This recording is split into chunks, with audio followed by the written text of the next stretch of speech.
Hello everyone, welcome to the video game podcast episode 3. And today we'll be talking about console games.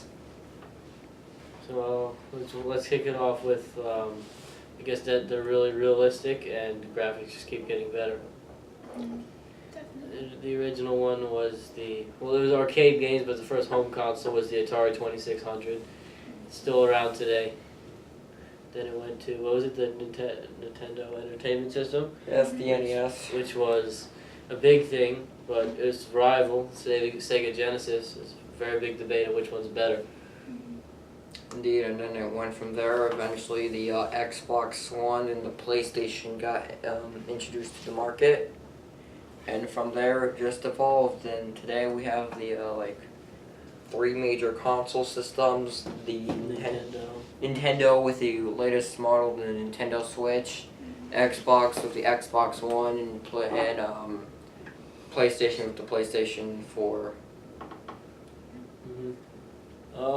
Well, there's a lot of games that are realistic, like sports games, every single time they're getting realistic. And Chris, what's your favorite part about it? What's your favorite sports game and why? MLB The Show 18 because baseball is my favorite sport and it's fun. Mm-hmm. It's fun to hit home runs when you set the difficulty on easy. Yeah, but the players' faces actually look like what they look like today. Like they could take the batting stance of a player and actually put it in the game. Yeah, because the thing is, with every new iteration of a console, it comes better hardware, better graphics, a lot of new stuff. Exactly, there's no more bits like it used to be. Yeah, and that's why it's so impressive, now to see and look back on older consoles and see how much it's changed. Now we're so used to having very crisp images and detailed graphics, and so I think when you go back and you play the older games, you're like, wow, this is terrible quality. Exactly. And the gameplay is not bad. It's just exactly. It's just Super Mario the Bros. graphics Sonic are the Hedgehog, they're good games, but it's nothing like you'd see today. It's much simpler. Yeah, but you also have to remember back in the day, for that time, the graphics seemed amazing because back in the day, the hardware and the graphics and just the technology back in the day is not as advanced. And there was nothing like it at the time. Yeah. Exactly. So there was nothing to compare it to. They made it better and better. Yeah, and then there's always console game remakes where they just legit take an old game and make it with better graphics and maybe some additional stuff. Yeah. Mm-hmm. So what they did for Battlefield 1, right? They re-released it on Xbox One, PS4. I think that's the cool thing of continuing certain types of games is you get to see how it has developed over time, to see how much improvement they've made in just one specific type of game, and then to look at it overall is it's crazy. Insane. The evolution is just insane. Yeah, definitely. There was these videos on YouTube of video games starting from the first game in their series and going on, and it's crazy to see how much they changed, especially the God of War franchise.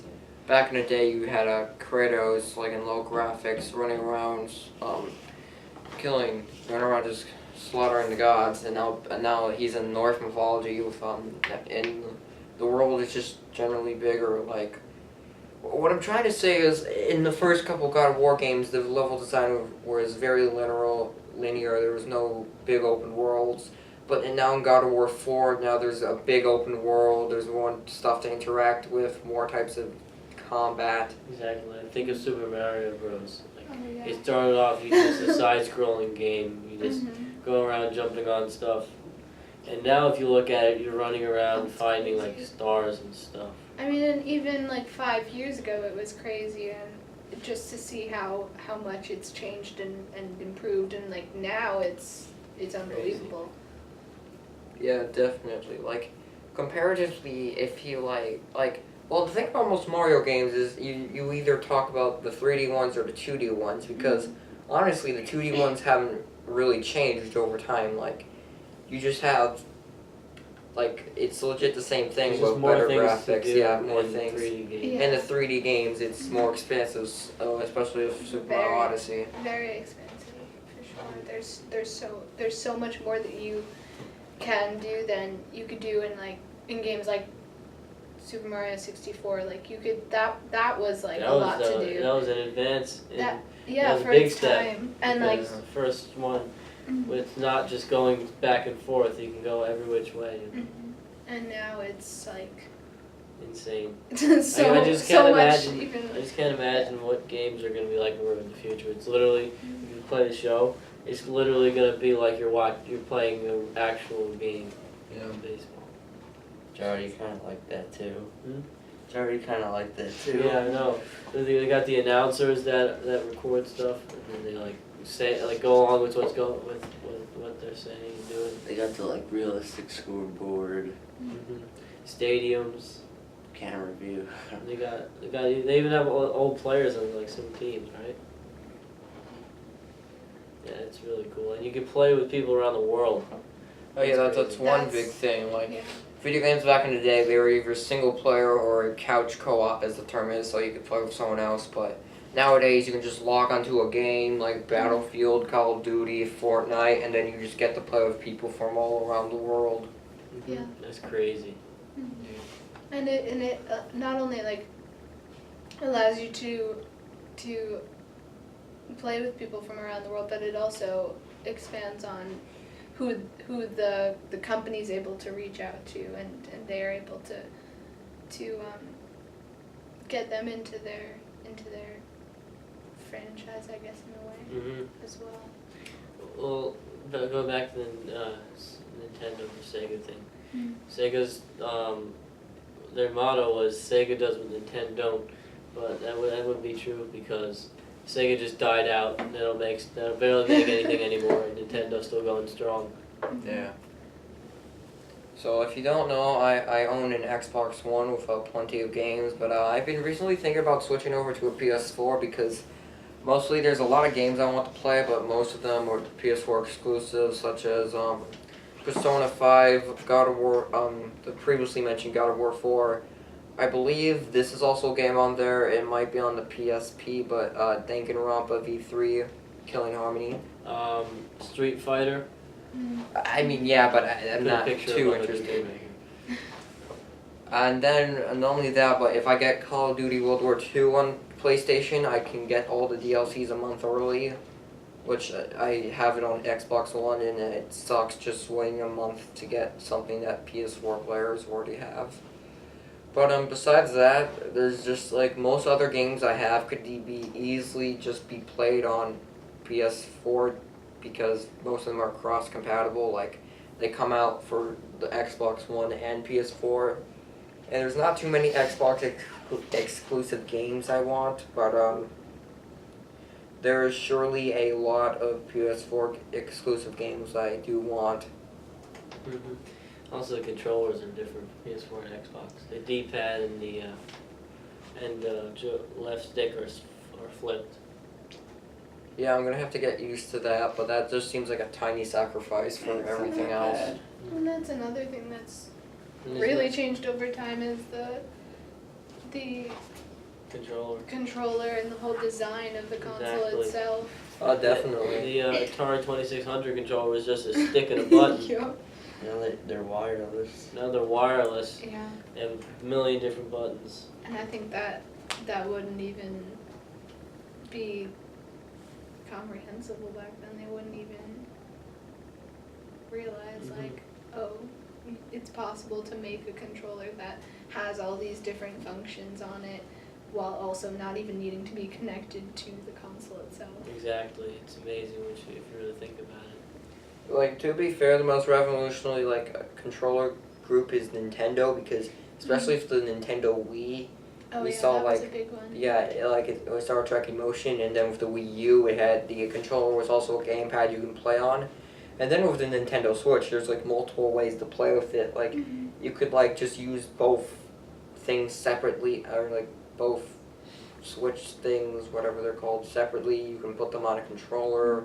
You could just put them on the screen that comes with a Nintendo Switch, and you can go and play somewhere else. That's another big thing. Like, with other consoles, you have to sit down in one space and play it. But with a Nintendo Switch, you can play it almost like Exactly. everywhere. That was the breakthrough of the Game Boy, and then which eventually evolved into the DS. Well, even so, like before that, they had the Nintendo DS and Game Boy, but the games there had to be on a much smaller scale. But now with the That's true. Nintendo Switch, which is a full-fledged console, now you could play console games almost everywhere. It's really, and that's crazy to think about. And just think like a few years back with Nintendo Wii U, you could also kind of do that because you didn't have to be stuck to the TV screen. It's just that you couldn't take it too far, or else the connection would be lost from the thing. And now it's like you have not only console games you can connect to your television, but you can also bring them wherever you want with things like a DS or the Switch or a Game Boy if you have one. Now, it's like you have this portable option as well, which is really crazy. Another thing that has changed over time is the way video games are bought. Like back in the day, you would have to go to a store and buy the actual thing, and then go home and put in the disc slot. Well, yeah, you can easily do that today. That's why games. Yeah, but nowadays, you could just buy it on the console itself. That's what I do now. True. So Yeah, you can download it onto. yeah, you could just buy it and download it. That would honestly take less time than going to the store, buying it, going home, and then having to download it. Not to mention it's better, so in case you lose, so you can't lose the disc, or the disc gets dirty and you lose all your save files. Scratch. It gets scratched. Yeah, that's a big annoying. one. Just the disc ends up getting messed up or something, or you lose it. It's like now you can have it directly on your console, which is Yeah. really influential in the It was a industry. big change. So, thank you guys for watching, and next time we will be talking about violence in video games.